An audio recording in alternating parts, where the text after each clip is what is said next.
Pour créer une forme de porte-loupe, vous allez aller donc sur le logiciel Logic Frame Découpe Face, on double-clic.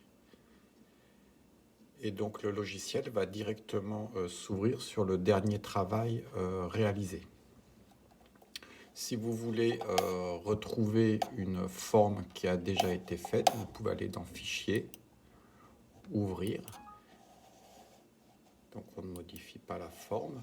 Et donc vous pouvez, dans la boîte de dialogue, aller sur des fichiers où il y a déjà eu donc des projets réalisés. Ici, porte-loupe sur mesure, voilà, on peut ouvrir un porte-loupe, celui que vous voulez.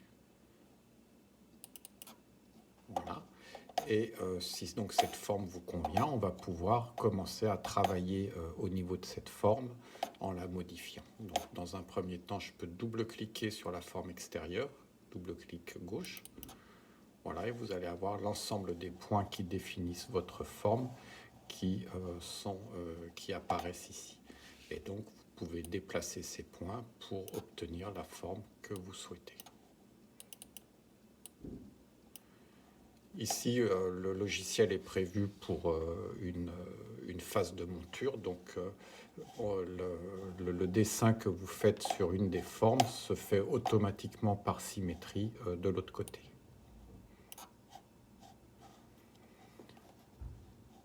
Si vous voulez supprimer des points qui ne servent à rien, vous sélectionnez le point et vous pouvez le supprimer en appuyant sur la touche Supprime.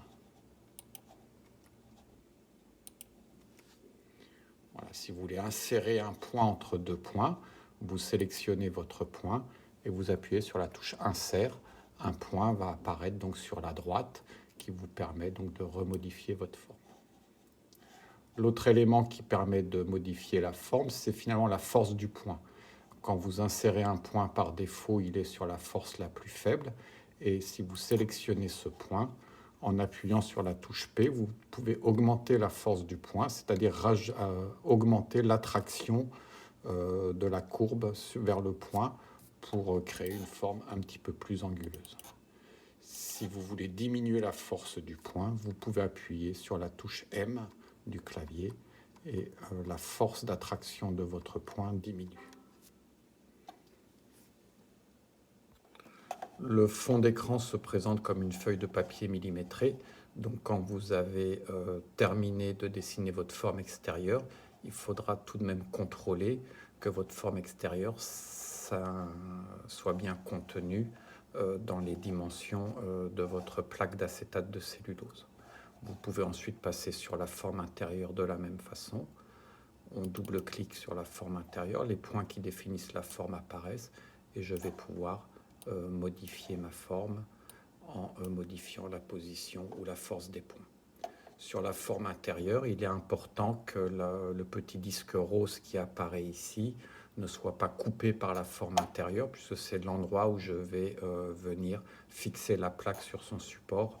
Donc il y aura une partie métallique et la fraise pourrait casser si elle vient toucher cette partie-là. Donc ça, c'est absolument à éviter si je veux sauvegarder ma fraise. Voilà. Donc, il faut que mon dessin apparaisse. Ma forme doit être sur l'extérieur. Voilà. À partir du moment où le dessin de votre porte-loupe est terminé, vous pouvez enregistrer votre travail en faisant Fichier, Enregistrer sous, et ensuite, dans l'endroit où vous le souhaitez, vous allez enregistrer votre fichier en le nommant.